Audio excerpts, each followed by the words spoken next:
He's a liability now, the program director said, his voice flat with bureaucratic finality. We've had 4 handlers try to work with him. 3 quit within a week.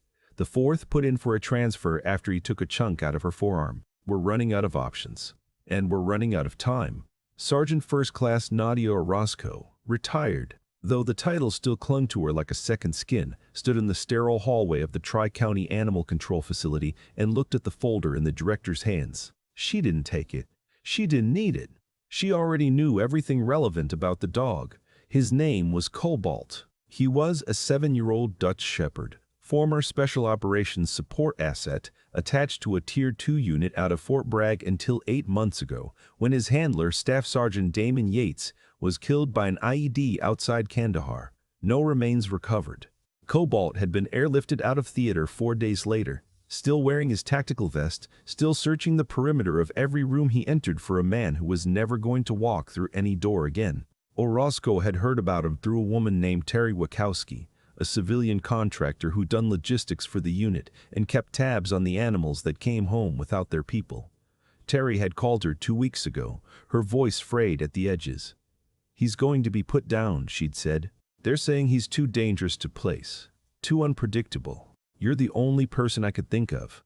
Orozco had listened, asked 2 questions, his bite history and whether Yates's gear had been returned to the facility with him, and then driven 4 hours southwest without telling anyone where she was going.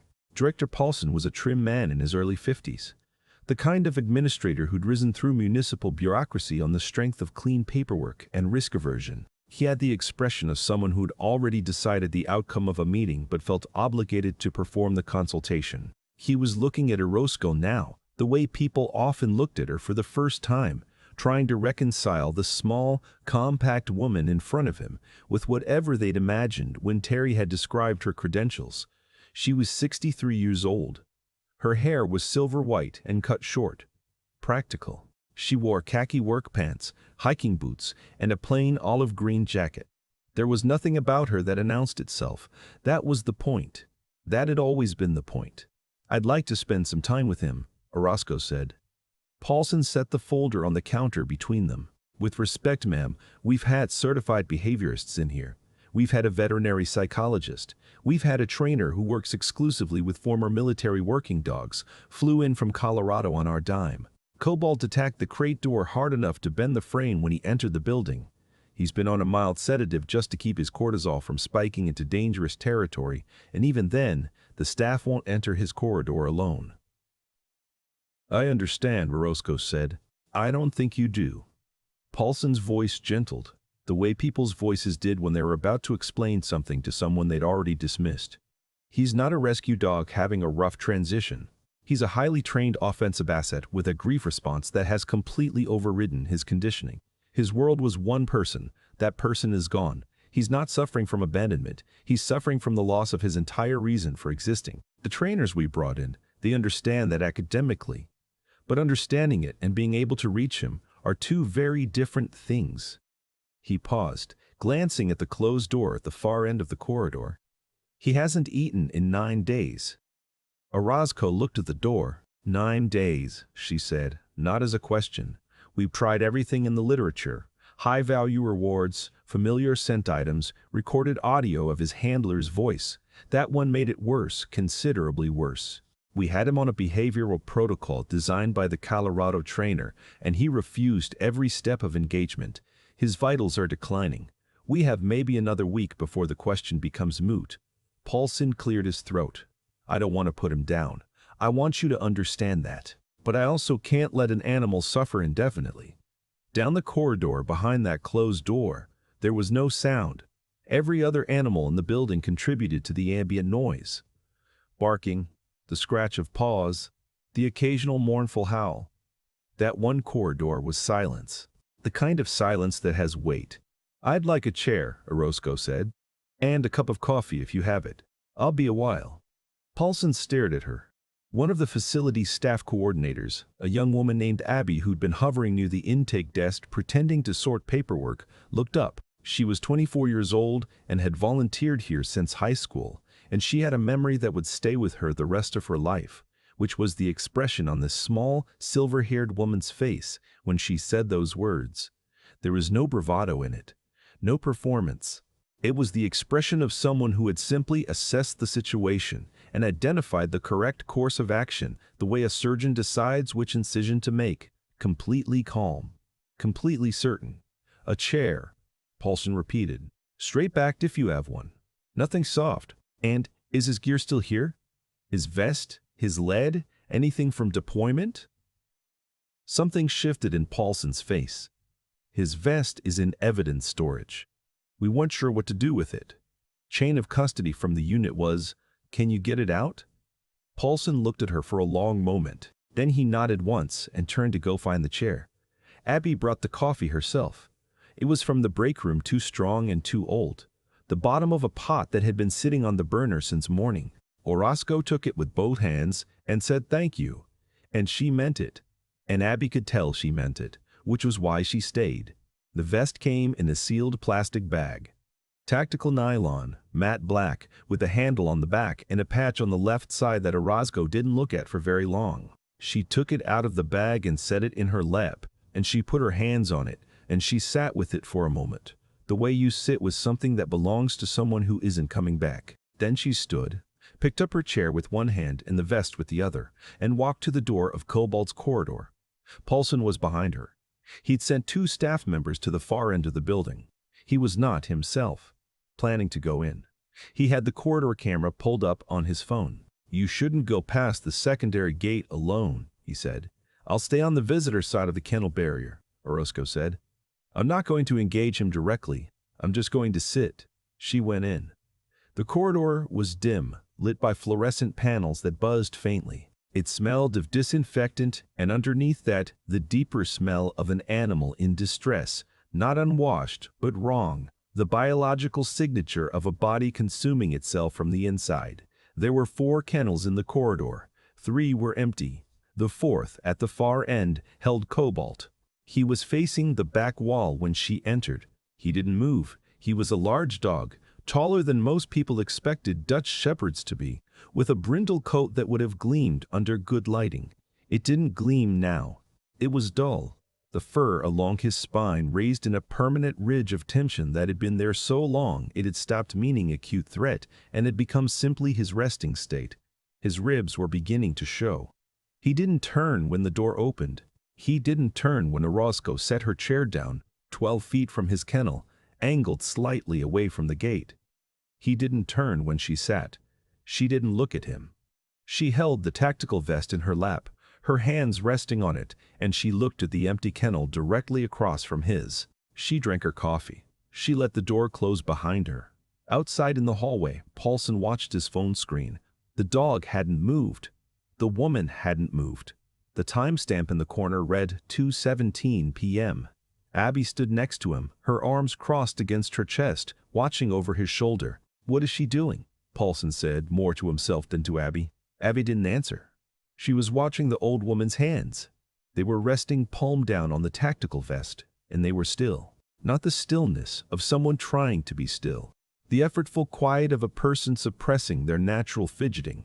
This was the stillness of a person for whom stillness was a practiced discipline, as automatic and unconscious as breathing. Abby had spent 6 years around anxious animals and anxious people, as she had never seen a human being produce that quality of calm. It was not relaxation. It was control so complete it had passed through the other side into something that looked like peace. An hour went by. Cobalt did not move from the back wall. His respiration was visible even on the grainy camera feed, the rise and fall of his ribs too fast, too shallow. Then, at the 40-minute mark, his ear moved. The left one, the one angled toward the far side of the corridor where Orozco sat. It rotated backward a fraction of a degree, like a small satellite dish reorienting. It held there for 4 seconds, then swiveled forward again. Abby grabbed Paulson's arm without realizing she'd done it. "Did you see?" "I saw it," he said. Neither of them said anything else. At the 1-hour mark, Orozco reached into the front pocket of her jacket and produced a small waxed paper envelope, the kind you get from a butcher. She unfolded it in her lap. Inside were strips of dried venison, not commercially prepared, the color and texture of something that had been cured the old way, over a long time with salt and smoke and nothing else. She took a piece and ate it herself, her jaw working slowly, her gaze still fixed on the middle distance. The smell entered the corridor like a change in weather. Cobalt's nose moved first, then his head lifted, a quarter inch, then half an inch, then a full inch off his paws, and he was testing the air with the focused attention of a trained scent detection animal, encountering something that had no business being in this environment. It was not the smell of the facility. It was not the smell of processed food or clinical intervention. It was the smell of a field, of a fire, of an animal taken and cured by hand. It was the smell of somewhere outside. Orozco ate 2 more pieces. She did not offer any to the dog. She did not look at the dog. She simply shared the air of the same space with him, eating quietly, the way 2 people who know each other eat without needing to perform the act of eating. After she'd had 4 pieces herself, she set one on the floor, not near the kennel, near her own chair, equidistant between herself and the kennel gate, well within his sight line, but nowhere near the boundary of his space. She put it down without ceremony and went back to sitting with her hands on the vest. Cobalt looked at the piece of venison. His head was fully raised now. His eyes, which had been glassy and unfocused for days according to every staff report, were sharp. He was calculating his entire intelligence. And it was formidable. 7 years of operational conditioning had built something extraordinary in this animal. Was fully engaged for the first time since he'd arrived. He looked at the meat. He looked at the woman. He looked at her hands. Her hands were on his handler's vest. Something in the dog's posture changed. It wasn't the change of an animal about to act. It was the change of an animal processing new information against an existing framework. His head tilted very slightly to the right, the involuntary gesture of deep attention. He didn't move from the back wall, but he was present in a way he hadn't been in 9 days. Outside, Paulson had stopped narrating the feed to Abby. They stood together in silence, watching the small screen. "She's not doing anything," he said finally, but his voice was uncertain now in a way it hadn't been 2 hours ago. "She's doing something," Abby said quietly. "I just don't know what it is." The afternoon pressed on. At some point, the building's heating system kicked on with a low mechanical groan that made Cobalt's whole body go rigid for 3 seconds.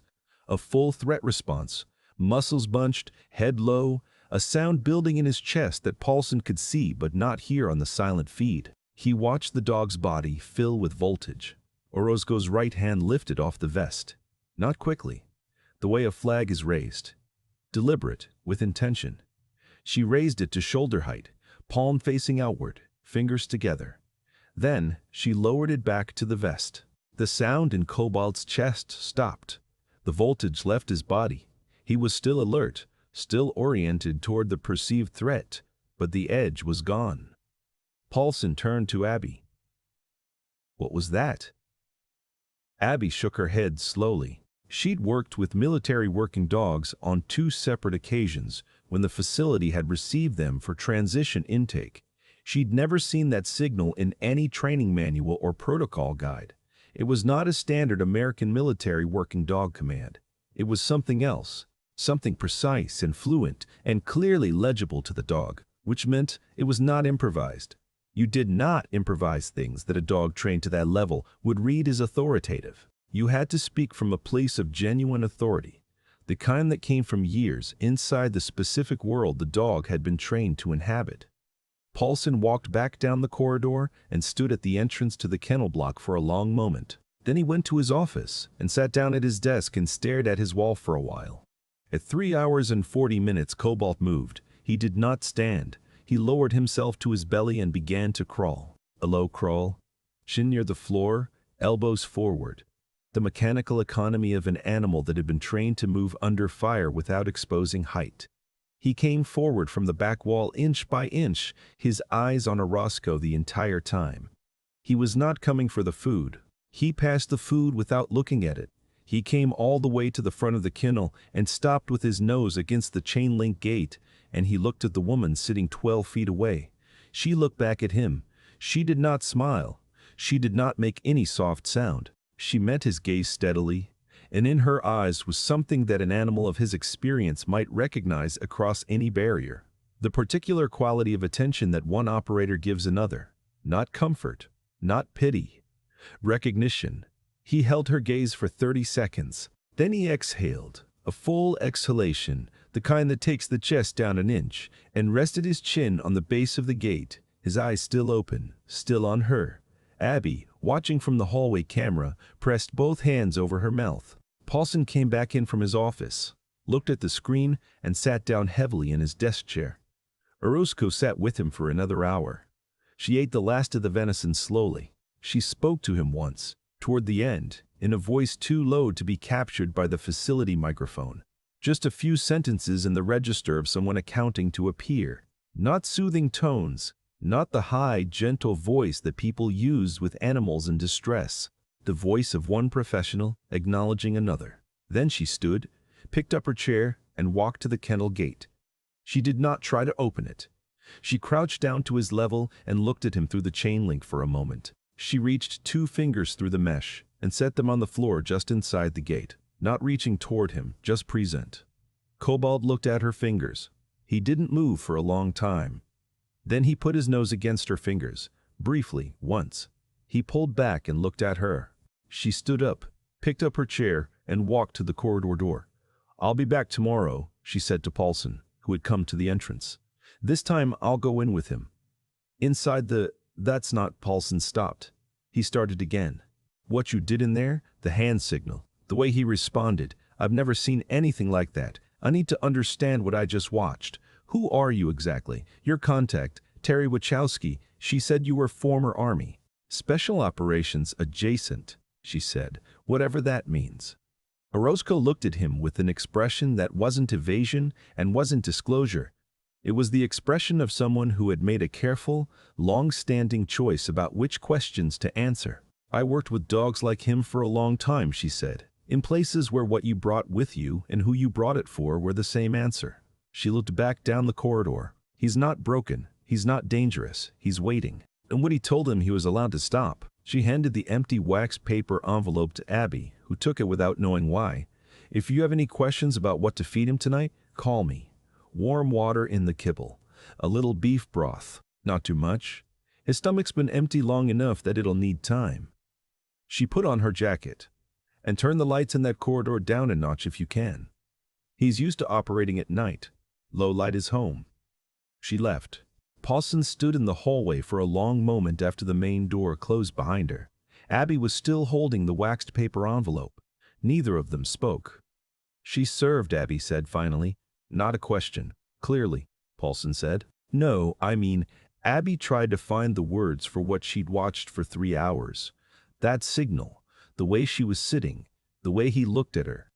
"That's not handler training. I've seen handler training. That's something else."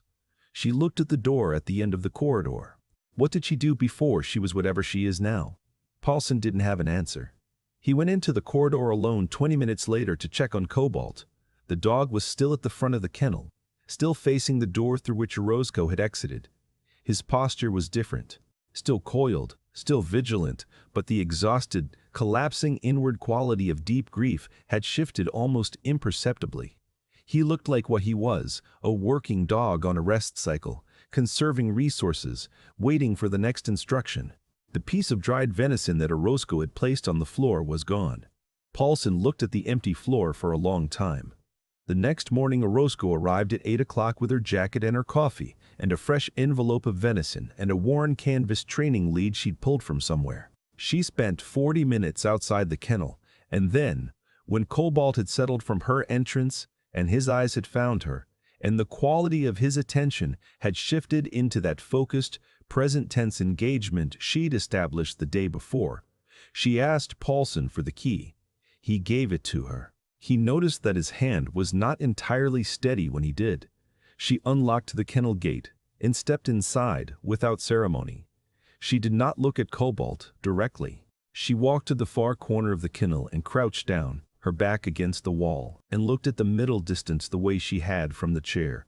She left the gate slightly ajar. It was the most insane thing Paulson had ever done by proxy, and he could not explain why he'd allowed it, except that he had spent 20 years reading risk, and this woman did not read as a risk. She read as the opposite of a risk. She read as the person in the room who was most certain about what was happening. Cobalt watched her enter. He watched her cross to the wall. He watched her crouch. Then he walked toward her, and he did not rush, and he did not circle, and he did not circle, and he did not display any of the aggressive behavior markers that 4 previous handlers had documented in their incident reports. He walked to her with the measured, deliberate gait of an animal approaching a known quantity. He stopped in front of her and looked at her face. She looked back at him. He sat down. She reached up from below his chin, never over the head, never in a gesture of dominance, and scratched the muscle under his jaw. And Cobalt closed his eyes and made a sound in his chest that was not a growl and was not a whine. It was something older than either. Abby, watching from the doorway, felt it in her own chest, the sound of tension held for months finally given somewhere to go. Orozco spoke to him then. Long, quiet sentences, the specific cadence of someone who has been briefed on a mission and is transmitting that brief to the only other person who needs to know it. "You were faithful," she said, low enough that Paulson could barely make out the words. "You held the line. Nobody's going to take that from you. Nobody gets to." A pause, her hands still moving in slow strokes. "But he's not coming back, son. You know that. You've known it for a while." Another pause. "The mission's changed. That's not a failure. That's a new order." She reached into her jacket pocket and produced a small folded item, a strip of colored cloth, the kind worn on a uniform, a service ribbon. It had clearly come off something old. She held it for a moment, then laid it on the floor in front of Cobalt, and he looked at it, and then he looked at her, and she gave him a single slow blink. He bent his head and sniffed the ribbon for a long time. Then he lifted his head and looked at the open gate of the kennel, and at the corridor beyond it, and at the thin winter light coming through the high window at the end. And something moved through his body that had no clinical name. He looked back at Orozco. She made a gesture with 2 fingers, a small contained movement precise as a line in a deposition. Nothing that existed in any manual Paulson had ever read. Cobalt stood up straight, squared his shoulders, and shook himself from head to tail, a full-body shudder that broke something loose. He looked at the gate. He looked at her. His tail moved. Once, then twice, with a deliberateness that was nothing like the frantic wagging of a happy dog, and everything like a soldier coming to attention. Orozco stood. She clipped the canvas lead to his collar. She walked him out of the kennel. He came. He heeled without a command, his shoulder at her left knee, his head carried with the particular dignity of a dog who has been reminded who he is. In the corridor, Paulson and Abby stood aside. Cobalt passed them without incident. He looked at each of them once, a direct, assessing look, and then returned his attention to the woman holding his lead. They walked the length of the building and back. When they returned to the corridor, Orozco unclipped the lead, and Cobalt walked back into his kennel and lay down near the gate, facing out. He was still watching. But the nature of the watch had changed. He was no longer waiting for the past. He was watching what came next. Paulson found his voice. "I don't know what you said in there. I don't know what that signal was or where you learned to read him like that." He stopped. "I have to ask. I have to know what I just witnessed." Orozco rolled the canvas lead in her hands. She looked at the man with eyes that had been doing this accounting for 40 years, estimating how much of the truth was useful and how much would simply complicate what needed to remain simple. "There are dogs trained in programs that don't have official documentation," she said carefully. "Bilateral assets, off-structure units. The handlers who work those programs don't pull from standard MWD stock. They select dogs with a different profile, higher drive, higher bonding index, trained in languages that don't appear in any NATO working dog manual." She looked down at the canvas lead. "When those dogs lose their person, they don't just grieve. They wait for a command to stand down that can only come from inside the world they were trained for. Everybody else who tries to reach them is just noise." She looked up. "I spent a long time in that world, long enough to speak enough of the language." Paulson stared at her. "Special activities." She neither confirmed nor denied. She put the lead over her shoulder. He'll need structure from here, she said. Consistent handling, heel work every morning, a job if you can find him one. He's not a pet. He was never going to be a pet. He needs to be useful. Uselessness will kill him faster than grief. She looked through the chain link at Cobalt, who looked back at her. I'll come back twice a week until you've got someone in place who can maintain what we've started. After that, he won't need me. She paused. He just needed someone to tell him the war was over, that his watch had been honored, and it was time to stand down. She walked out of the corridor. Abby followed her with the empty coffee cup she'd left on the intake desk, just to have a reason to walk alongside her for a moment. At the main door, she stopped. Can I ask you something? Orozco turned. Where did you serve? If that's okay to ask. The old woman looked at her for a moment. Then a small expression moved across her face. Not quite a smile, but something in that direction. Know where you'd find on a map, she said. That was the point. She pushed open the door and walked out into the gray winter morning, and Abby stood in the doorway watching her go, thinking about the service ribbon she'd laid on the kennel floor and what it might have come from, and what it meant that she'd been carrying it in her jacket pocket like a thing you bring when you know you're going to need it. That afternoon, Abby prepared Cobalt's food bowl, kibble moistened with warm water, a measure of beef broth, exactly as the woman had said. She slid it through the kennel hatch and stepped back and waited. He ate every bite. He ate slowly, with attention, the way an animal eats when it has decided the meal is worth having. When the bowl was clean, he raised his head and looked at Abby, and the look was not the glassy, collapsing gaze that had haunted the staff for 9 days. It was clear and present and slightly assessing.